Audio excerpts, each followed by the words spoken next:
আগামী 20 জানুয়ারি 2025 সাল থেকে শুরু হচ্ছে বাড়ি বাড়ি গিয়ে ভোটার হালনাগাদের কার্যক্রম। তার মানে এই চলতি জানুয়ারি মাসের 20 তারিখের পর থেকে শুরু হচ্ছে ভোটার হালনাগাদের কার্যক্রম। যারা এখনও পর্যন্ত ভোটার হতে পারেননি, যাদের বয়স 18 বছর হয়ে গিয়েছে এবং যারা অনেক দিন ধরেই নির্বাচন কমিশন অফিসে ঘোরাঘুরি করছেন ভোটার হওয়ার জন্য, কিন্তু কোনোভাবেই ভোটার হতে পারছেন না, মানে ভোটার আইডি কার্ড করতে পারছেন না, তাদের জন্য এটি একটি বিশাল সুযোগ।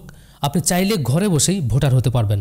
যেহেতু বর্তমান সরকার উদ্যোগ নিয়েছে আগামী 20 জানুয়ারি থেকে ভোটার হালনাগাদ কার্যক্রম শুরু করবে বাড়ি বাড়ি গিয়ে, তার মানে আপনি আপনার ঘরে বসেই ভোটার হতে পারবেন। আর আগামী মার্চ মাসের 2 তারিখ চূড়ান্ত ভোটার তালিকা প্রকাশ করা হবে। এখন কথা হচ্ছে কারা ভোটার হতে পারবেন। যাদের বয়স 1 জানুয়ারি 2025-এর মধ্যে 18 বছর সম্পন্ন হবে তারাই শুধুমাত্র ভোটার হতে পারবেন। আর যাদের বয়স 1 জানুয়ারি 2026 সালে 18 বছর পূর্ণ হবে, মানে 1 জানুয়ারি 2025-এ যাদের 17 বছর পূর্ণ হয়েছে তাদেরকেও নতুন ভোটার তালিকায় রাখার কথাবার্তা চলছে। তো আপনি যদি এখন পর্যন্ত ভোটার না হয়ে থাকেন আর আপনি যদি ভোটার হতে চান, তাহলে আপনার কি কি ডকুমেন্ট লাগবে ভোটার হওয়ার জন্য।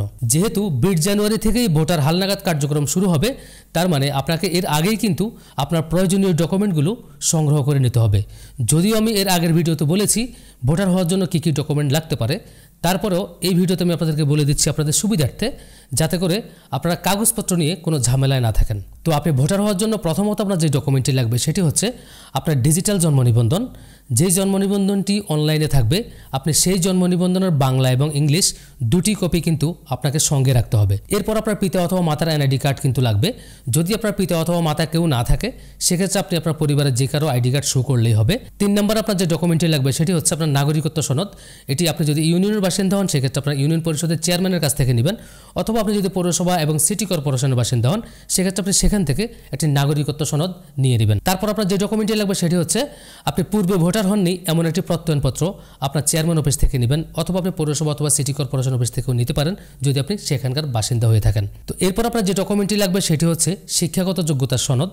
যদি আপনার শিক্ষাগত যোগ্যতার কোনো সনদ থাকে সেক্ষেত্রে আপনি দিবেন, আর যদি আপনার শিক্ষাগত যোগ্যতার সনদ না থাকে সেক্ষেত্রে না দিলেও কোনো সমস্যা নেই। তো এরপর আপনার ঠিকানা প্রমাণের জন্য একটি ইউটিলিটি বিলের কপি আপনার লাগতে পারে, যেমন বিদ্যুৎ বিলের কপি, পানির বিল অথবা গ্যাস বিলের যে কোনো একটি কপি আপনার লাগতে পারে। তো এরপর আপনার যে ডকুমেন্টটি লাগবে সেটি হচ্ছে আপনি যদি একজন পুরুষ হয়ে থাকেন এবং আপনি যদি বিবাহিত হয়ে থাকেন সেক্ষেত্রে আপনার স্ত্রীর আইডি কার্ডের কপি লাগবে, অথবা আপনি যদি একজন মহিলা হয়ে থাকেন এবং আপনি যদি বিবাহিত হয়ে থাকেন সেক্ষেত্রে আপনার স্বামীর আইডি কার্ডের কপি লাগবে। আর যদি আপনি অবিবাহিত হন তাহলে এগুলো দেওয়ার কোনো প্রশ্নই আসে না। তো আমি দেখেছি যে বহু লোক নির্বাচন কমিশন অফিসে গিয়েও অনেক দিন ধরে ঘোরাঘুরি করার পরও ভোটার হতে পারেননি। তো যেহেতু এই জানুয়ারির 20 তারিখ থেকে ভোটার হালনাগাদের কার্যক্রম শুরু হবে আর আপনার বাড়িতে এসে যেহেতু আপনাকে ভোটার করবে, আপনি এই সুযোগটি কখনোই মিস করবেন না।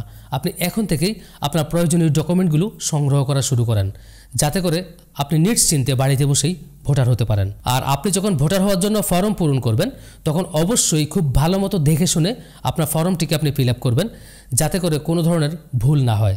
কারণ এনআইডি কার্ডে ভুল থাকলে সেই ভুলটি সংশোধন করা যে কতটা কষ্টকর, যাদের এনআইডি কার্ডে ভুল রয়েছে একমাত্র তারাই জানেন। তো আশা করছি যারা দীর্ঘদিন পর্যন্ত ঘোরাঘুরি করে ভোটার হতে পারেননি, এখনই আপনারা ঘরে বসেই ভোটার হতে পারবেন। তো বন্ধুরা, আজকের ভিডিওটি এই পর্যন্তই। পরবর্তীতে কোনো আপডেট থাকলে অবশ্যই আপনাদের সামনে নিয়ে হাজির হব। সেই পর্যন্ত সবাই ভালো থাকুন। আল্লাহ হাফেজ।